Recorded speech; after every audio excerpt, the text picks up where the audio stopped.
सबसे पहले फिल्म बहुत ज़्यादा हिट हो गई है, तो हमारी तरफ से बहुत सारी शुभकामनाएं थैंक यू। आपको। क्या कहना चाहेंगे सबसे पहले तो, क्या कॉम्प्लीमेंट मिल रहे हैं और कितना बिजनेस किया है, कितना करोड़ का बिजनेस किया है फिल्म ने, अगर कुछ बताया आप हमारे यहाँ। Thank you so much. अब बिजनेस कितना है वो तो सब प्रोड्यूसर ही बताएंगे आपको, लेकिन फिल्म बहुत अच्छी, कॉम्प्लीमेंट्स बहुत अच्छे मिल रहे हैं और बहुत मज़ा आ रहा है। पहली फिल्म है, डेब्यू फिल्म है, तो बहुत मज़ा आ रहा है। उम्मीद थी आपकी इतनी हिट होगी जी ऑफ कोर्स, मतलब इतनी मेहनत की और स्टोरी बहुत अच्छी थी। हम लोग करते वक्त ही बहुत मज़ा आ रहा था। तो देखने के बाद बात तो बहुत ही अलग, उसका जो प्रेजेंटेशन था बहुत ज़बरदस्त था, तो हमें उम्मीद थी कि बहुत अच्छा करेगी और उसने किया। कंचन जी, आप बताइए, गन के साथ आपको दिखाया गया था, क्या कॉम्प्लीमेंट मिले हैं? जैसे सर ने कहा कि बहुत सारे कॉम्प्लीमेंट मिल रहे हैं, गन के साथ किस तरह के कॉम्प्लीमेंट मिल रहे हैं आपको? आई थिंक ये पहला एक्सपीरियंस था गन के साथ, और गन वाली दुल्हनिया का भी पहला एक्सपीरियंस था। बहुत अच्छा लगा, बहुत हमारी कास्ट ने बहुत सपोर्ट किया, और मयूर जी, एलविस जी, सब ने बहुत सपोर्ट किया। सर का बहुत ही अच्छा स्क्रिप्ट था ये। कह सकते हैं कि एक इनोवेटिव सब्जेक्ट था, जो इस तरह का सब्जेक्ट शायद हमने नहीं देखा है, गन वाली दुल्हनिया। सो हमेशा की तरह मैं अपने काम को बहुत सीरियस लेती हूँ। मैंने इस बार भी इस काम को वैसे ही किया, और आज बहुत अच्छा लग रहा है कि आप लोगों के सामने हूँ, सक्सेस पार्टी में हूँ अपनी फिल्म की। सो बहुत बहुत खुशी हो रही है। Thank you. डायरेक्टर सर के साथ आपने इसके पहले वाली फिल्म में भी काम किया, उनकी यूएसपी क्या है, अगर आप बताएं? बहुत बिल्कुल सही कह रहे हैं आप। और हम जो एक्टर्स होते हैं, ऑफ कोर्स एक डायरेक्टर के कहते हैं ना कि उसमें उनकी जो छत्र छाया होती है उसमें ही रहते हैं, तो बहुत कुछ सीखने को मिला। और जब मैंने फर्स्ट फिल्म की थी तो तब शायद हम एक दूसरे की केमिस्ट्री बन रही थी, सर की और मेरी, एक डायरेक्टर सर की और एक डायरेक्टर और एक्टर की जो कॉम्बिनेशन होता है। सो मुझे लगता है कि फर्स्ट फिल्म करने के बाद मुझे ऐसा एहसास हुआ कि जो दूसरी फिल्म मुझे मिली है गन वाली दुल्हनिया, तो शायद मेरी जिम्मेदारियां और बढ़ गई हैं। क्योंकि फ़र्स्ट फिल्म तो चलो भूत वाली लव स्टोरी की मैंने, उसमें भी मैंने मधुबाला प्ले किया था, लेकिन जब मुझे गन वाली दुल्हनिया ऑफ़र होती है तो मुझे लगता है कि शायद मेरी जिम्मेदारियां और बढ़ गई हैं। क्योंकि जब आपको सेम डायरेक्टर नेक्स्ट प्रोजेक्ट के लिए अप्रोच करता है, तो दैट मीन्स कि आपकी जिम्मेदारी बढ़ रही है। तो मैंने उसको उसी शिद्दत से लिया, और जितनी मेहनत मैंने पहली फिल्म में की थी उससे कहीं ज़्यादा जिम्मेदारियों के साथ मैंने गन वाली दुल्हनिया करी, और आज आपके सामने। सर आप बताइए, आपको किस तरह के कॉम्प्लीमेंट मिले इस किरदार, स्पेशली फिल्म को लेकर? कॉम्प्लीमेंट्स अच्छे मिले हैं, और क्योंकि मेरी पहली फिल्म थी, मेरा पहला एक्सपीरियंस था ये फिल्म, पहले डायरेक्टर हैं सर मेरे, तो कॉम्प्लीमेंट्स की मैंने हालांकि उम्मीद नहीं करता हूँ मैं फिल्म करने से पहले, क्योंकि आपको एक कैरेक्टर दिया जाता है और आपका काम है कि आपको उस कैरेक्टर को करना है। कॉम्प्लीमेंट्स तो फिल्म के बाद आते हैं, और कॉम्प्लीमेंट्स ऑब्वियसली जब आप मेहनत करते हैं तो लोग सराहते हैं आपके काम को और तारीफ करते हैं आपके काम की, तो अच्छा चल रहा है। तो अभी हमने जो टीजर देखा मंजुलिका का, क्या आप लोग उसमें होने वाले हो या नहीं होने वाले? अगर ये कुछ बताया आप उस बारे में। ये तो सर ही बता पाएंगे आपको। अच्छा, कितने चैलेंजिंग रहा ये मूवी करना? चैलेंजिंग होता है क्योंकि एक थिएटर बैकग्राउंड से एक फिल्म में आना, थोड़ा सा पूरा एक ट्रांसफॉर्मेशन होता है। बेसिकली आपको कैमरा एंगल्स पता होने चाहिए, किस तरह से आपको ब्लॉकिंग करनी है, ओवर नहीं करना है, अंडर नहीं करना है, आपको उसी पेस के साथ करना है, एक पर्टिकुलर पेस के साथ। तो थोड़े चैलेंजेस होते हैं, बट आप जैसे जैसे आप कंफर्टेबल होते जाते हो, क्योंकि पहला दिन थोड़ा चैलेंजिंग होता है, पहला दूसरा दिन तीसरा दिन थोड़ा चैलेंजिंग होता है, क्योंकि आप किसी को जानते नहीं हो। एक महीना 1.5 महीने काम लगातार करने के बाद आप थोड़ा कंफर्टेबल हो जाते हो सबके साथ, तो फिर मजा आना शुरू हो जाता है। फिल्म में विजेंद्र जी भी थे, तो आप तीनों बताइए कि उनके साथ काम करने का एक्सपीरियंस कैसा रहा आप लोगों को? मैंने तो सोचा भी नहीं था कि मैं ब्रजेंद्र जी के साथ पहली ही फिल्म में अपनी उनके साथ स्क्रीन शेयर करूंगा और उन्हीं की बेटी का किडनैप करूंगा। तो हाँ, तो ये मेरे लिए बहुत बहुत ही यूनिक है। खुद भाभी अब तो बता सकते हैं ना शायद, है? बता दो। हम ही भगा के ले गए थे, फिर उसने हमें भगा लिया, तो इस तरह का कुछ था। जी वो तो इनसे पूछिए, ये हीरो है फिल्म के, तो ये बता पाएंगे। विजेंद्र जी के साथ बहुत काम करके बहुत मजा आया, सीनियर डायरेक्टर है हमारे।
नहीं मिलते हैं, जगह नहीं होती है, बहुत सारी चीज़ें हैं। उन सब से गुजरते हुए, उन कठिन रास्तों से गुजरते हुए जब आप सफलता हासिल करते हैं तो वो बहुत बहुत बड़ी सफलता है, मतलब वो बहुत बड़ी खुशी की बात है। सर आपसे जानना चाहूँगा, जब भी कोई फिल्म हिट होती है तो लोग आंकड़ों की बात करते हैं। इस फिल्म ने कितना बिजनेस किया? आंकड़ों से ही हम लोग का तो जो सिनेरियो चल रहा है आजकल, आंकड़ों पे ही चल रहा है कि हिट और फ्लॉप, फिल्म अच्छी है या बुरी है कोई नहीं देखता। पर ये अभी बताएंगे नहीं आंकड़े वांकड़े। हाँ, ओवरफ्लो आएगा फिर बताऊंगा तो हम ये सवाल भाग करेंगे। लेंगे इधर। तो उससे अच्छा है कि आज हिट सक्सेस की पार्टी रखा हो। हमारी उम्मीद से कहीं अच्छा हमने बिजनेस किया है बॉक्स ऑफिस पर, जो शायद आप लोगों को सुनने में अच्छा ना लगे, अरे ये तो बनता है, लेकिन हमारी लागत से कहीं ऊपर हमने इससे कमा लिया है। तो हमारे लिए ये बहुत अच्छा अचीवमेंट है। हमने सक्सेस की ओर, ये पहली सीढ़ी, मेरा बैनर बहुत पुराना है, मैंने काम भी काफ़ी किया है, लेकिन सक्सेस की तरफ ये पहला कदम मैंने रख लिया है। तो आप लोगों का साथ और मीडिया ही हमें बड़ा बनाती है, तो आप बड़ा बनाइए, इससे और सीढ़ियाँ चढ़ते जाएंगे और वो मुकाम हासिल करेंगे जिस दिन आपको हम फिगर भी बताएंगे थे इतना कमा लिया। सर इसके अलावा फिल्म की डेट जो है 2 बार चेंज की गई थी, तो उस 3 बार। हाँ, तो डिसअपॉइंटमेंट था उस चीज़ को लेके आपको, और फाइनली जब हाँ, लास्ट डेट जब मेरी 3 में जब स्किप करनी पड़ी मुझे, तो उस वक्त मैं काफ़ी चिढ़ा हुआ था, क्योंकि हमको 3 दिन पहले ऐसा पता चला कि हमको सिर्फ और सिर्फ 24 स्क्रीन पे फिल्म रिलीज़ करने का मौका मिला। क्योंकि एक तरफ student of the year flop हो चुकी थी, लेकिन वो उतारने के लिए तैयार नहीं थे।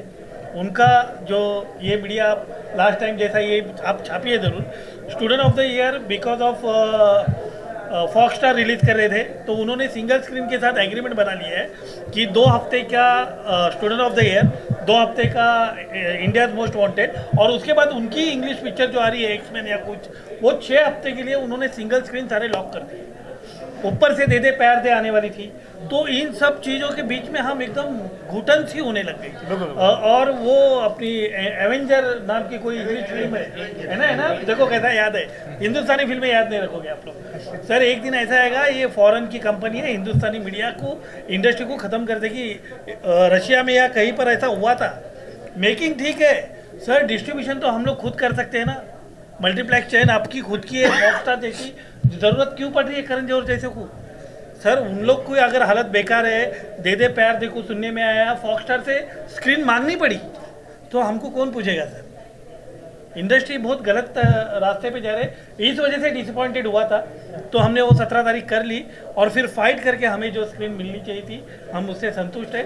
थोड़ा सा माया नगरी मुंबई में हम शोज नहीं ले पाए, फिर भी उसका डिसअपॉइंटेड है, क्योंकि यहाँ पर दिखूंगा तो आप बेचोगे ना, यही नहीं दिखूंगा तो क्या मतलब है? तो वो थोड़ी सी मलाल है और रहेगी हमेशा, कि अच्छी फिल्मों को भी स्क्रीन नहीं मिलती है। एक अलग तरीके का बिजनेस और गलत डायरेक्शन में जा रहा है। सर अभी आप एक नई फिल्म का आपने भी दिखाया प्रोमो टाइप, मंजुलिका। वो क्या है मंजुलिका? मंजुलिका मैं आऊँगी, बार बार आऊँगी। सो अभी इसमें भी थोड़ा सा है कि मैं अभी तक बड़ा नहीं बना हूँ, लेकिन विजेंद्र जी से आर्टिस्ट मेरे स्क्रिप्ट पे अगर काम करेंगे तो मैं अपने आप को ज़रूर एक दिन स्टैब्लिश करूँगा एज अ डायरेक्टर। मैं चाहता हूँ कि हिंदुस्तान में भी हॉरर की फिल्म सीरीज बने, नॉट कि Manjulika part 1, Manjulika part 2, Manjulika part 3 नहीं। ये हमारी मंजुलिका फिल्म की 4 फिल्में होगी। ये एक फिल्मों की कहानी नहीं है, ये कहानी 4 फिल्मों में डिवाइडेड है। तो ये 4 फिल्मों की कहानी है, जो पहली Indian film horror film series होगी जो हम लेकर आए। अब इसको सफलता कैसे मिलती है, क्या मिलती है, वो अलग बात है, लेकिन हम 4 पार्ट बनाएंगे, क्योंकि वो कहानी पूरी होगी नहीं अगर हम 4 पार्ट नहीं बनाएंगे। वो 4 पार्टों में जाके पूरी होगी। लेकिन आपको लगता है ऐसा कि दर्शक जब एक बार एक फिल्म देखने जाते हैं तो पूरी फिल्म देखना चाहते हैं, अब वो आप 4 पार्ट में करोगे, क्या हर का पार्ट एक पूरी कहानी होगी, या वो आगे फिर बोलेगा इसके बाद अगला पार्ट वेट करें? नहीं, बाहुबली के जैसा वेट होगा कि नेक्स्ट क्या होगा। हम उसका एंड ही ऐसा रखेगा, और कहानी ही ऐसी है कि आप खुद जब वो पहली फिल्म देखोगे तो आपको क्रिएटिविटी रहेगी कि इसके 4 पार्ट देखने, नॉट ओनली उसके बाद वाला। अगर पहला पार्ट देख रहे हो तो आपको क्रिएटिविटी होगी कि चौथे पार्ट में क्या होगा, दूसरा तीसरा तो होता रहेगा, उसके ऊपर आप इसलिए देखोगे कि देखना है क्या है, लेकिन चौथे का वेट आप जरूर करोगे कि ये चौथे पार्ट में एग्जैक्टली होने वाला क्या है, जिसका हम जिक्र पहले पार्ट में कर रहे हैं। कहानी के फिल्म के पहले पार्ट में हम उसका जिक्र करेंगे कि हम चौथे में क्या दिखा रहे हैं, लेकिन वो आपको वेट करना पड़ेगा 3 फिल्मों तक। क्या विजेंद्र सर इस फिल्म में देखने मिलेंगे? जरूर आपके कास्ट मोस्टली आप इन्हीं को रिपीट करने वाले हैं या दूसरे फिर नया लाएंगे?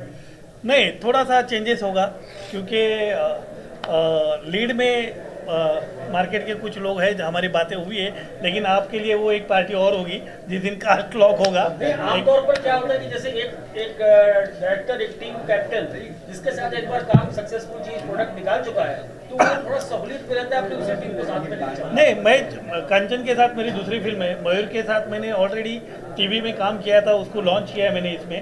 तो इसमें क्या है, कहानी की रिक्वायरमेंट भी देखनी पड़ेगी। जो मैंने कहानी लिखी है पहली कहानी, इसमें शायद इन लोग ना हो, आगे के दो में शायद कोई हो सकते हैं। ये पैशन वर्ल्ड है ना, ये पैशन वर्ल्ड है, स्पेलिंग पे मत जाइए सर, न्यूमरोलॉजी। हम इंडियन सिनेमा वाले अंधश्रद्धा से भरे पड़े हैं तो उसके ऊपर हम थैंक यू थैंक यू देखते रहिए।